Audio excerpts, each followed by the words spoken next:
Good evening, children. Today we are going with a important new concept in mathematics, that is numbers. మన చుట్టూ different types of numbers ఉన్నాయి. అందులో ఈ రోజు class లో మనం ఆ different types of numbers లో కొన్ని numbers ని డిస్కస్ చేద్దాం. ఓకే, అందులో ఫస్ట్ వన్ మనం తీసుకున్నట్లయితే prime numbers. Prime numbers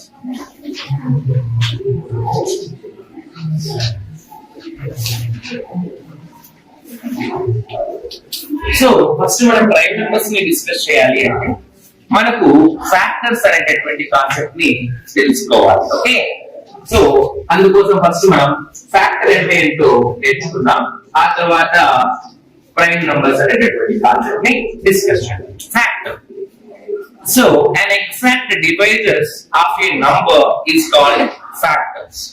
Suppose మనం 10 అనేటటువంటి ఒక నంబర్ తీసుకున్నాం.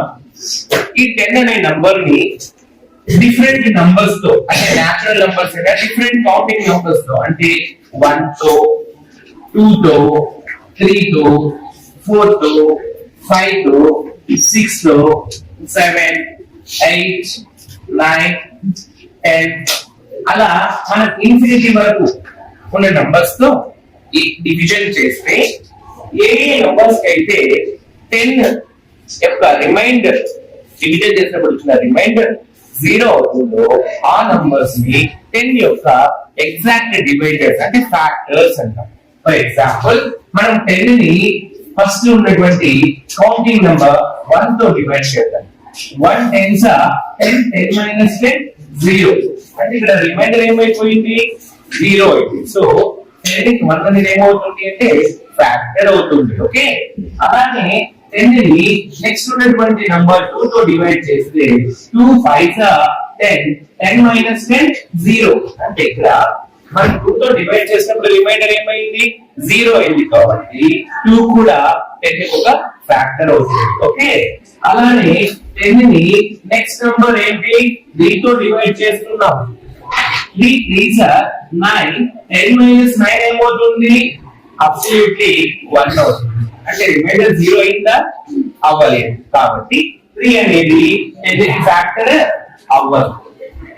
అలానే నెక్స్ట్ 4 తో డివైడ్ చేస్తే 4 2s are 8, అంటే 10 minus 8 చేస్తే రిమైండర్ ఏమవుతుంది 2 అవుతుంది, కాబట్టి 4 కూడా ఫ్యాక్టర్ అనేది కాదు. నెక్స్ట్ అదే 10 ని మనం 5 తో డివైడ్ చేస్తే 5 2s are 10 10 minus 10 0 అవుతుందా కదా అవుతుంది, అంటే 5 కూడా 10 కి ఏమవుతుంది ఫ్యాక్టర్ అవుతుంది. అలానే 7 8 9 10, సో ఇలా 10 ని మనం 10 తో డివైడ్ చేస్తే 10 1s are 10 10 minus 10 0 అయింది, అంటే మనం 10 ని నంబర్ 1 తో డివైడ్ చేసినప్పుడు రిమైండర్ 0 అయింది, సో 1 ఈజ్ ఏ ఫ్యాక్టర్. అలానే 10 ని మనం 2 తో డివైడ్ చేసినప్పుడు కూడా రిమైండర్ 0 అయింది, 2 ఈజ్ ఏ ఫ్యాక్టర్. అలానే 10 ని మనం 5 తో డివైడ్ చేసినప్పుడు కూడా రిమైండర్ 0 అయింది, 5 ఈజ్ ఏ ఫ్యాక్టర్. ఓకే, అలానే 10 ని 10 తో డివైడ్ చేసినప్పుడు కూడా రిమైండర్ 0 అయింది, so 10 is also a factor for 10. అర్థమైందా?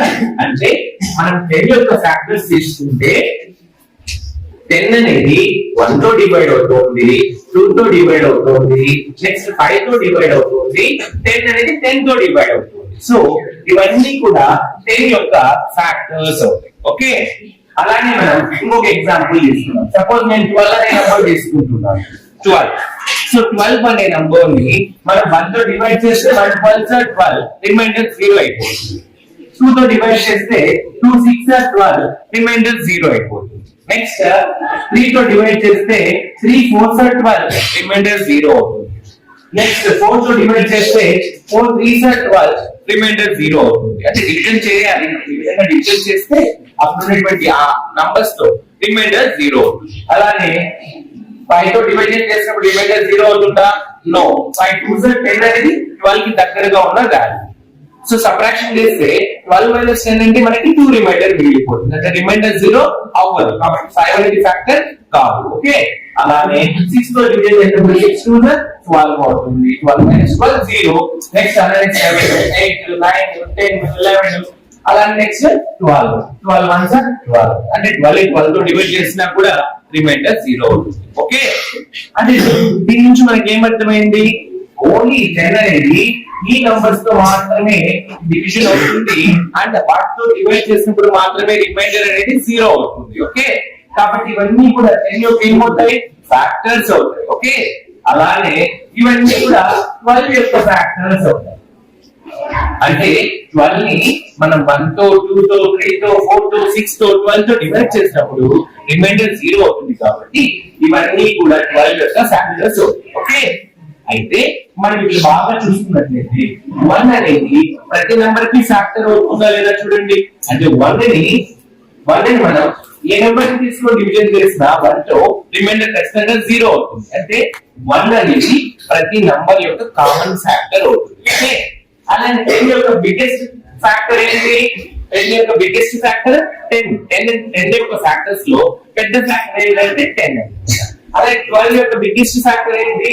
12 యొక్క ఫ్యాక్టర్స్ లో పెద్ద ఫ్యాక్టర్ 12. అలానే ఏ నంబర్ కి ఆ నంబరే పెద్ద ఫ్యాక్టర్ అవుతుంది. అలానే ప్రతి నంబర్ కి 1 అనేది ఫ్యాక్టర్ అవుతుంది. This is about factors. అంటే ఒక నంబర్ కి ఉన్న ఎగ్జాక్ట్ డివైజెస్ మనం ఫ్యాక్టర్స్ అంటాం. అంటే ఒక నంబర్ ఏ నంబర్స్ లో డివిజన్ అవుతుందో ఆ నంబర్స్ ని మనం ఫ్యాక్టర్స్ అంటాం. Okay,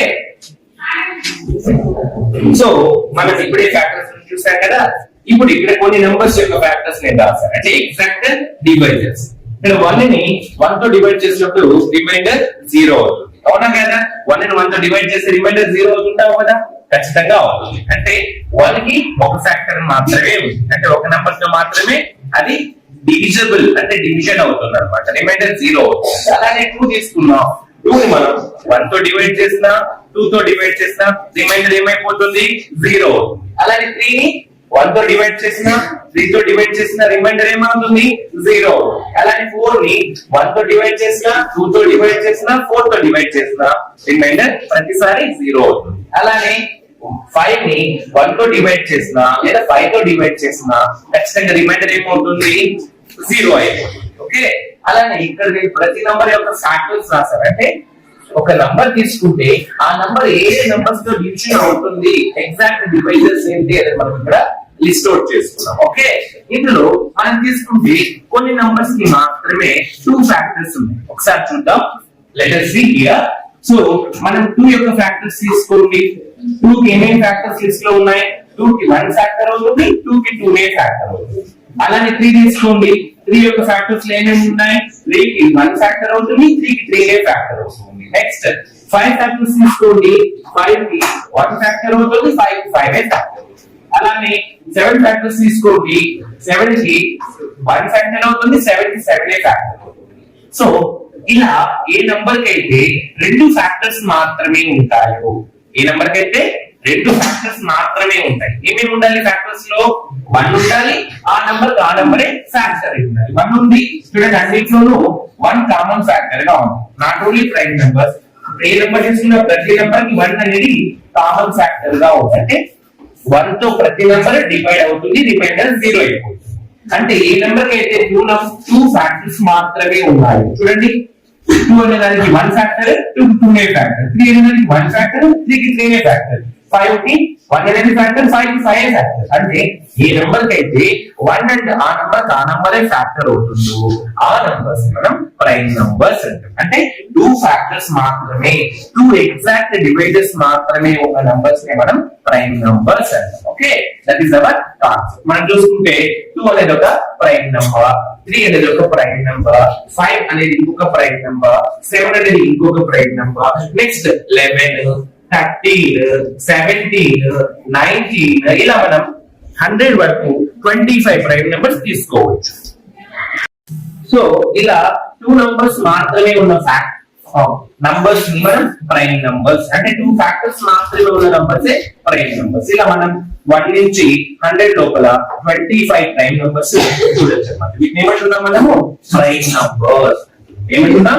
prime numbers. అంటే ఒక నంబర్ కి 2 ఫ్యాక్టర్స్ మాత్రమే ఉన్న నంబర్స్ ప్రైమ్ నంబర్స్. అంటే 2 నంబర్స్ తో మాత్రమే అవి డివైడ్ అవుతాయి. ఓకే, డివైడ్ అవి రిమైండర్ 0 అవుతాయి అన్నమాట. అలాంటి నంబర్ ని మనం ప్రైమ్ నంబర్స్ అంటే 2 ఫ్యాక్టర్స్ మాత్రమే ఉంటాయి. ఓకే, మరి మనం ఒకసారి చూసుకున్నట్లయితే ఇక్కడ 4 అనేది ఉంది, నెక్స్ట్ 6 ఉంది, నెక్స్ట్ 8, 9, 10 వీటిని ఏమంటాము అంటే వీటిని ఖచ్చితంగా ఒక నేమ్ తో పిలుస్తాం. ఆ పేరే కాంపోజిట్ నంబర్స్. ఏంటి? Composite numbers. ఏంటి కాంపోజిట్ నంబర్స్? ఇక్కడ మనం తీసుకుంటే 4 అనేది ఒక కాంపోజిట్ నంబర్, 5, 6 అంటే 4, 6, 8 అలానే 9, 10 ఇలా నెక్స్ట్ మనం తీసుకుంటే 12, ఓకే 14, 16, నెక్స్ట్ 15, 18, ఓకే 20 ఇలా ఏ నంబర్స్ కి అయితే 2 కన్నా ఎక్కువ ఫ్యాక్టర్స్ ఉంటాయో అంటే మనం చూసుకుంటే 2, 3, 5, 7 వీటికి 2 ఫ్యాక్టర్స్ మాత్రమే ఉంటాయి. ఇది ప్రైమ్ నంబర్స్. మరి 2 కన్నా ఎక్కువ ఫ్యాక్టర్స్ ఉన్న నంబర్స్ ఏమవుతాయి అంటే వాటికి కూడా ఒక నేమ్ ఉంది, అదే కాంపోజిట్ నంబర్స్. అంటే 2 ఫ్యాక్టర్స్ కన్నా ఎక్కువ ఫ్యాక్టర్స్ ఉన్న నంబర్స్ ఏమంటాము అంటే కాంపోజిట్ నంబర్స్. 2 ఫ్యాక్టర్స్ ఉన్న నంబర్స్ ఏమవుతాయి? ప్రైమ్ నంబర్స్ అవుతాయి. మరి 2 కన్నా ఎక్కువ ఫ్యాక్టర్స్ ఉన్న నంబర్స్ ఏమవుతాయి? కాంపోజిట్ నంబర్స్ అవుతాయి. ఓకే, అయితే ఇక్కడ 2 అనేది ప్రైమ్ నంబర్స్ లో ఉన్న ఫస్ట్ ప్రైమ్ నంబర్. సో దాన్ని మనం smallest prime number and even number అంటాం. అంటే even numbers next odd numbers next class లో చూద్దాం. సో ఏ నంబర్ అయితే 2 ఫ్యాక్టర్స్ మాత్రమే ఉంటాయో ఆ నంబర్ ని మనం ప్రైమ్ నంబర్ అంటాం. అయితే ప్రైమ్ నంబర్స్ లో ఫస్ట్ ప్రైమ్ నంబర్ ఏంటి? 2. అంటే 2 is the smallest prime number. Okay, అంటే ప్రైమ్ నంబర్స్ చిన్న ప్రైమ్ నెంబర్ 2 అవుతుంది అన్నమాట. దాన్ని మనం ఈవెన్ ప్రైమ్ నెంబర్ అని కూడా అంటాం. ఓకే, ఈవెన్ అంటే ఏంటంటే తర్వాత క్లాస్ లో చూద్దాం. సో 2 అనేది స్మాలెస్ట్ ప్రైమ్ నెంబర్ అవుతుంది. ఓకే, అలానే composite number first composite number ఏంటి? స్మాలెస్ట్ కాంపోజిట్ నెంబర్ అది 4 అన్నమాట. అంటే ఈవెన్ ప్రైమ్ నెంబర్స్ లో ఒక చిన్న ప్రైమ్ నెంబర్ 2 అయితే కాంపోజిట్ నెంబర్ లో ఉన్న చిన్న కాంపోజిట్ నెంబర్ ఫస్ట్ ఉన్న కాంపోజిట్ నెంబర్ ఏంటంటే 4 అన్నమాట. ఓకే, ఈ విధంగా మనం ప్రైమ్ నెంబర్స్ ని కాంపోజిట్ నెంబర్స్ ని డివైడ్ చేసుకుంటాం. మరి 1 చూస్తాం. 1 కి ఎన్ని ఫ్యాక్టర్స్ ఉన్నాయి? 1 కి ఖచ్చితంగా ఒక ఫ్యాక్టర్ మాత్రమే ఉంది. అంటే 1 అనేది ప్రైమ్ నెంబర్ కాదు, 1 అనేది కాంపోజిట్ నెంబర్ కాదు. ఎందుకు? ప్రైమ్ నెంబర్ అవ్వాలి అంటే 2 ఫ్యాక్టర్స్ ఉండాలి, అవునా? అలానే కాంపోజిట్ నెంబర్ అవ్వాలి అంటే 2 కన్నా ఎక్కువ ఫ్యాక్టర్స్ ఉన్నాయి. ఇప్పుడు 4 కాంపోజిట్ నెంబర్ అని ఎలా అంటున్నాం? 2 కన్నా ఎక్కువ ఫ్యాక్టర్స్ ఉన్నాయి. 6 అనేది కాంపోజిట్ నెంబర్ అని ఎలా అంటున్నాం? సో 2 కన్నా ఎక్కువ ఫ్యాక్టర్స్ ఉన్నాయి. అలానే 8 2 కన్నా ఎక్కువ ఫ్యాక్టర్స్ ఉన్నాయి. 9 2 కన్నా ఎక్కువ ఫ్యాక్టర్స్ ఉన్నాయి. 10 2 కన్నా ఎక్కువ ఫ్యాక్టర్స్ ఉన్నాయి. అంటే ఇవన్నీ కూడా 2 కన్నా ఎక్కువ ఫ్యాక్టర్స్ ఉన్న నంబర్స్ అంటే కాంపోజిట్ నంబర్స్. అంటే 2 ఫ్యాక్టర్స్ ఉంటాయి, అది ప్రైమ్ నంబర్. మరి వాట్ అబౌట్ 1 కి 2 ఫ్యాక్టర్స్ ఉన్నాయా? లేదు. ఓన్లీ 1 కి 2 కన్నా ఎక్కువ ఫ్యాక్టర్స్ ఉన్నాయా? లేదు. అంటే అది ప్రైమ్ నంబర్స్ కేటగిరీకి చెందదు, అలానే కాంపోజిట్ నంబర్స్ కేటగిరీకి చెందదు అన్నమాట. Okay, so this is about prime numbers and composite numbers. Okay fine. So ఇలాంటి మరిన్ని వీడియోస్ కోసం మా యూట్యూబ్ ఛానల్ ని లైక్ చేయండి, సబ్స్క్రైబ్ చేయండి, షేర్ చేయండి. సో అందరి విద్యార్థులకి ఉపయోగపడేటటువంటి కాన్సెప్ట్స్ మేము చేస్తున్నాం. తప్పనిసరిగా మీరు మా ఛానల్ ని లైక్ చేసి సబ్స్క్రైబ్ చేస్తారని ఆశిస్తున్నాం.